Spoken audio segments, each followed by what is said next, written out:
West இண்டீஸுக்கு எதிரான முதலாவது test போட்டியின் 3வது நாளிலேயே ஒரு இன்னிங்ஸ் 51 ரன்கள் வித்தியாசத்தில் இந்திய அணி வெற்றி வாகை சூடியது.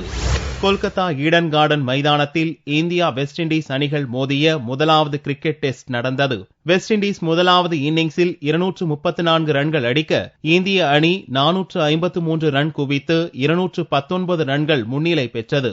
ஆட்டத்தின் 3ஆம் நாளான வெள்ளி அன்று 2வது இன்னிங்ஸை ஆடிய வெஸ்ட் இண்டீஸை 168 ரன்களுக்குள் சுருட்டிய இந்தியா ஒரு இன்னிங்ஸ் 51 ரன்கள் வித்தியாசத்தில் வெற்றி பெற்றது. கொல்கத்தா டெஸ்டில் அறிமுகமான பேட்ஸ்மேன் ரோஹித் சர்மா, வேகப்பந்து வீச்சாளர் முகமது ஷேமி ஆகியோர் இந்திய அணியின் வெற்றிக்கு முக்கிய பங்காற்றியுள்ளனர். முதலாவது டெஸ்டிலேயே சதம் அடித்ததோடு 177 ரன்களை குவித்து இந்திய அணிக்கு ரோஹித் சர்மா வலுவான அடித்தளம் அமைக்க இரு இன்னிங்ஸ்களிலும் 9 விக்கெட்டுகளை வீழ்த்தி வெஸ்ட் இண்டீஸ் அணியின் சரிவுக்கு முக்கிய காரணமாக முகமது ஷேமி இருந்தார்.